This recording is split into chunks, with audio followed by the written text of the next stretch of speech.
FLAT flat versus mutual fund. F L A T flat versus mutual fund ఏది best? ఉండడానికి ఇల్లు లేదా ఫస్ట్ ఫ్లాట్ కొనుక్కోండి. అప్పు చేసో భార్య నగలు పెట్టో ఏదో ఒక రంగం అయితే ఫ్లాట్ కొనుక్కోండి. మనిషికి కూడు గూడు గుడ్డ అవసరం. So flat. ఇన్వెస్ట్మెంట్ కోసం ఇంకొక ఫ్లాట్ కొంటున్నారా? అదనంగా ఉన్న ఫ్లాట్ కాక ఉండడానికి కాకుండా అదనంగా ఇన్వెస్ట్మెంట్ కోసం కొంటున్నారా? ఇన్వెస్ట్మెంట్ కోసం అయితే డోంట్ బై ద ఫ్లాట్. మీ ఫ్లాట్కి ఏమో మీరు మామూలుగా హౌసింగ్ లోన్ 9% పెట్టుకుంటారు. బట్ ఇండియాలో రెంటల్ ఇన్కమ్ ఎంత వస్తుంది? 3% మాత్రమే. అంటే ₹1,00,00,000 ఫ్లాట్ కొంటే మీకు ఓన్లీ ₹30,000 రెంట్ మాత్రమే వస్తుంది. ఇంచుమించుగా ఒక 5,000 తక్కువ ఉండొచ్చు, 5,000 ఎక్కువ ఉండొచ్చు, డిపెండ్ లొకాలిటీ. ఒక అప్రాక్సిమేట్లీ చెప్పిన. బట్ అదే ₹1,00,00,000 మీరు మ్యూచువల్ ఫండ్లో ఇన్వెస్ట్ చేస్తే రెంటల్ ఇన్కమ్ ఉన్న 2-3 రెట్లు ఎక్కువ వస్తుంది. ఎస్డబ్ల్యూపీ ₹1,00,00,000 మ్యూచువల్ ఫండ్లో ఇన్వెస్ట్ చేయండి. ఎస్డబ్ల్యూపీ సిస్టమేటిక్ విత్డ్రాయల్ ప్లాన్ ద్వారా మీరు మంత్లీ ఇన్కమ్ తీసుకోండి. మీ అసలు ఫండ్ ఉంది కదా ₹1,00,00,000, ఏదో ఈ ₹1,00,00,000 అంటే ఎక్కడ వచ్చింది? ఫ్లాట్ ఏదైతే కొనాలనుకుంటారో అదే ₹1,00,00,000 ఇక్కడ మ్యూచువల్ ఫండ్లో కనుక ఇన్వెస్ట్ చేస్తే ఆ ₹1,00,00,000 కూడా సిహెజిఆర్ కాంపౌండ్ అండ్ ఆన్యువల్ గ్రోత్ ప్రకారము ఆ గ్రోత్ ప్రకారం ఈజీగా 12%. వరస్ట్ కండిషన్లోనే మీకు 12% వస్తుంది.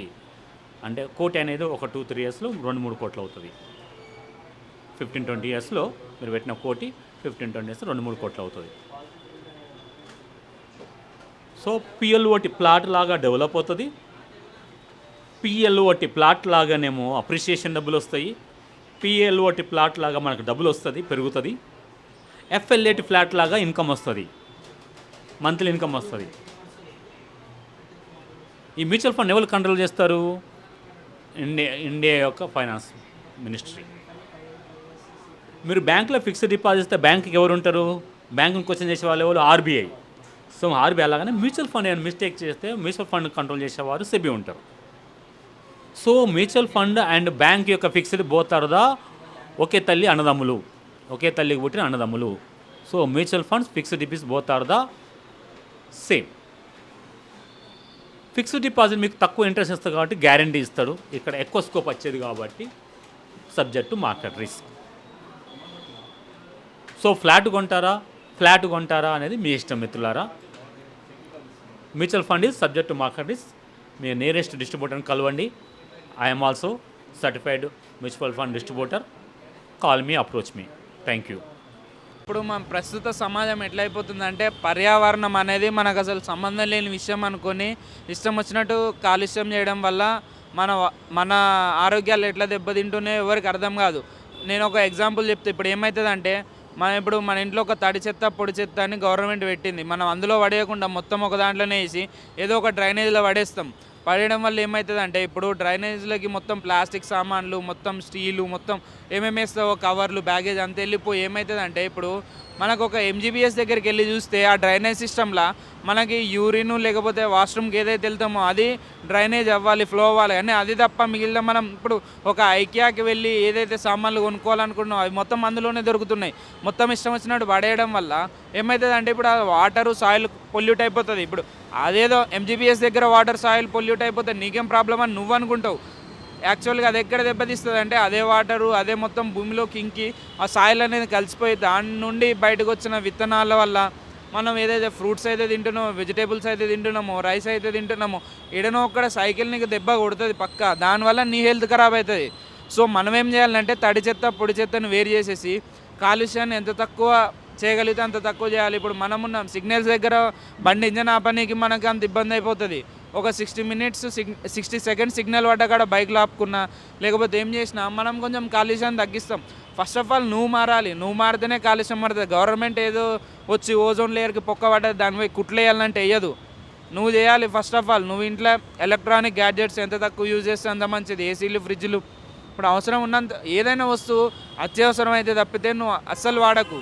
ఇప్పుడు ఏమవుతుంది అంటే ప్రశ్న మనమే, జవాబు మనమే.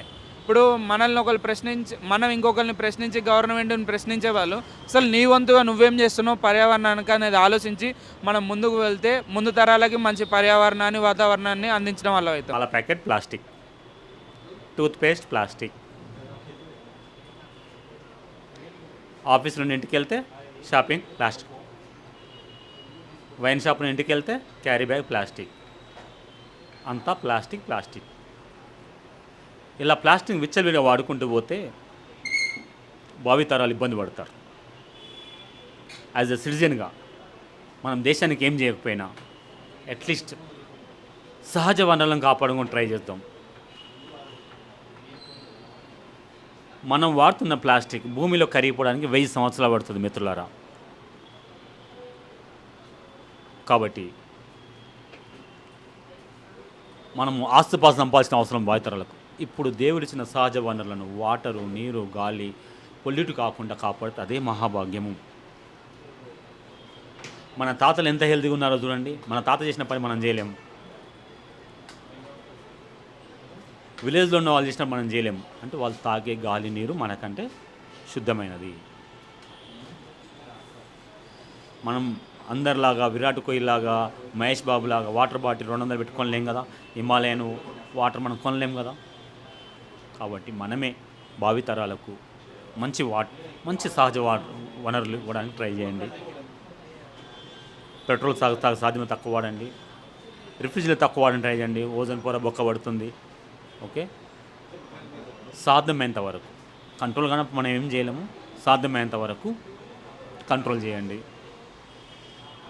మనం ప్లాస్టిక్ వాడుతున్నాం, కొట్టుకుంటూ వాడతాడా ఏం చేస్తుంది? సముద్రంలో ఏముంటాయి? చేపలు, అవి తినలేక ఇబ్బంది పడుతుంటాయి. అగైన్ అవి మనకే వస్తాయి కదా. సో మనం చేసిన పాపం మనల్ని కరుస్తుంది. మిత్రులారా, సాధ్యమైనంత వరకు ప్లాస్టిక్ కానీ, ఏసీలు కానీ, పెట్రోల్ డీజిల్ కన్జంప్షన్ కానీ, వెదర్ పొల్యూషన్ కాకుండా యాజ్ ఎ గుడ్ సిటిజన్గా ట్రై చేద్దాం. 100% నాట్ మన వల్ల కాదు, ట్రై చేద్దాం. ప్లాస్టిక్ బదులుగా పేపర్ బ్యాగు, తట్టు సంచి బ్యాగ్ వాడడానికి ట్రై చేద్దాం. మనతో సహకారం ఇద్దాం.